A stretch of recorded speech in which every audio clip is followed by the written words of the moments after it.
Welkom terug by die groot ontbyt. Ons is hier in die kombuis saam met chef David Steyn van Steyn's Culinary School. Hoe gaan dit, David? Gaan goed, dankie met jou, Pierre. Blinkkant bo my maat, blinkkant bo. Wat bou ons vanmôre? Ons bou vandag 'n aartappelkoekie. 'n Aartappelkoekie. Ja. Is dit soos 'n rostierige ding of 'n wat? Dis 'n bietjie anders want 'n rosti is wat jy rasper die aartappel fyn en dan Rou gerasperde aartappel. Ja. Ja. So hier gaan ons het klaar gekookte aartappel wat ek gemash het. Die basis van 'n kapok aartappel. Ja. En dan gaan ons net 'n paar ander goed bysit en dit gaan baie lekker wees. So wat ek nodig het van jou is, hy is nog nie heeltemal so fyn soos ek hom wil hê nie. So kan jy net hom 'n bietjie fyner maak. Moet ek hom kapok nog? Asseblief. Nou maar mooi. Ja, maar mooi, En dan- ek maak hier fyn, jy gaan aan daar.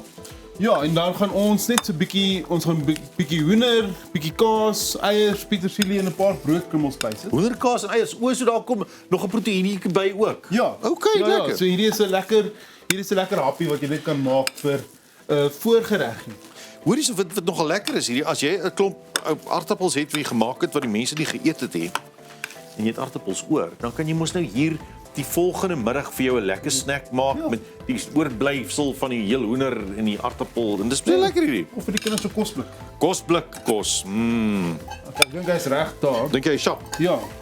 So kom ons kyk of die eiers vandag gaan werk. Vat daai eiertjie. Ek en Jennifer het eiers opgeklits gister hier op TV. Jennifer het ver verloor hè. Ver verloor. Ver verloor. Ek Ja. het pieke gemaak ek. Pieke. Moet ek iets invou? Wat moet ek? Jy gaan van my meng. Ja. Hier's daar's so hierdie is 500 gram aartappels wat gemash is. Hier's 100 gram hoender. Lekker hoender. Dit kan 'n hoendertjie wees wat jy in 'n pastytjie wou maak soos hierdie. Ja. Of dit kon 'n hoender wees wat jy gevlok het alreeds 'n hoendertjie. Ja. Ja. Hier's 100 ml kaas Gerasperde kasie.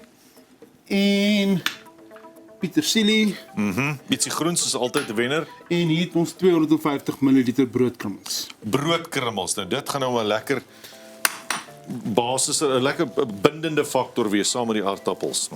Ja. So ons gaan nou 'n lekker deegie maak met 2 eiers, kaas, broodkrummels, petersilie, wat ek gemis en hoender. Ja. Ja. So ons gaan nou 'n lekker deeg maak. En dan terwyl jy daar besig is, het ons deur die wonder van TV. Ek het 'n vraag. Kan ek in plaas van Het jy 'n vraag? Ja. Mag ek in plaas van hoender tuna daarin sit? Enigiets wat jy wil. Enigietsie. Ja. Net wat jy wil. Doe vir jou net die wees. Okay. Tuna. Ja, maar as ek nou ek het blikkies in my kaas of ietsie en ek wil sweets maak, dan kan ek maar seker Tuna? Ja. Tuna hier. Hoekom nie? Dan Dis maak jy maar 'n vraag. visaartappelkoekie. Ag, wat wie jy? Hou jy nie van vis? Ja, 'n viskoekie is 'n ding wat 'n mens moet benader met baie omsigtigheid. Okay.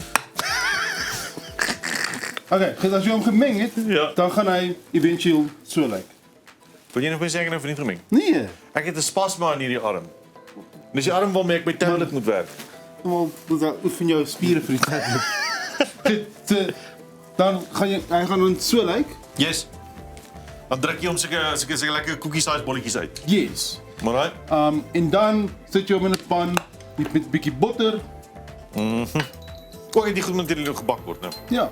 Nou maar netjies. Ek moes baie beïndruk met die manier hoe ek hierdie goed gemeng het, hoor. Vir Jy's 'n menger van Vir 'n ou met 7 duime wat eintlik nie glad nie in 'n kombuis werk nie. Sien jy impressive. So dan meng jy dit saam en dan braai jy dit. Hierdie kan weer eens net 'n lekker familieaktiwiteit wees as jy jou kinders het en jy wil saam kos maak met jou kinders. Meng saam kry jy kinders. My dogtertjie hou daarvan om saam te meng Ja. en so sy meng saam en dan So ek doen die kinders se werk, so wie jy sê. Ek kan nie kinders werk. Dankie. sê jy want jy het 7 duime in die kombuis. Nee, is reg. Hy sê eintlik dit is vir enigiemand. So dit is self vir iemand soos ek wat nou nie noodwendig ure in die kombuis wil spandeer nie. Jy gooi alles saam, meng dit, lekker gat Meng dit ons. so as jy hom nou gemeng het, dan gaan jy hom eintlik net op die bord en dan kan jy met so 'n bietjie rol, so dan vat jy hom met jou hand net so. En dan rol jy hom net in 'n bal, so. Tradition, daai dingetjie gaan pan toe. So maklik En stuk. dan druk jy hom net 'n bietjie plat, so. Netjies. 'n koekie. Nou maar mooi. Ja. Hierdie botter is op vakansie. Jy wil nie smelt nie. Hy gaan nou. Ja, maar dan braai hom, daar begin hy. And that is it. Dan laat dit, ja. Maar daai goed. Ja, as 'n mens om so binne in die pan sit, hoe lank omtrent dink jy? Wanneer gaan jy verbruin? Kyk, al wat hy moet gaar word, daar is die eier, nie waar? Ja. So jy gaan totdat hy net 'n mooi bruin kleur is. En dan 'n lekker bruin aardappelkoekie. 'n lekker bruin aardappelkoekie en wat gaan jy? So maklik soos So dit. maklik Dis soos dit. fantasties. Baie Ja. dankie David. Die sout en pepertjie kan 'n mens nou maar opgooi soos wat jy lus kry. Ja. Na die tyd grits boor. Is daar moet 'n mens maar in die gebak ook 'n bietjie sout by sit? Jy moet ja, want jou eier is jou aardappel is gekook sonder sout. So jy moet sout bysit. So grits as jy voor jou meng, sit 'n bietjie sout en peper by, laat hy aangaan. Daar begin die aardappelkoekie nou lewe kry. Baie dankie David. Dit lyk heerlik. So, as jy nou oorskiet aardappel het en 'n bietjie hoender. Perfekte idee. Ja. Baie dankie vir die tyd en moeite vanmôre. Dankie. Ja, chef David Steyn van Steyn's Culinary School met 'n lekker baap fritty. Raak hy bruin, 'n lekker aardappelkoekie besigheid. Ietsie om te maak as jy lus is vir 'n middag warm snackie in hierdie koue wintersmiddag. Nou ja, ons is nou weer terug en as ons terugkom dan gesels ons met 'n kunstenaar wat se liedjie gaan oor roadtrips. Okay. Ja, kan nie wag nie. Ek 'n pad kos hierso. Padkos. Ons is nou weer terug.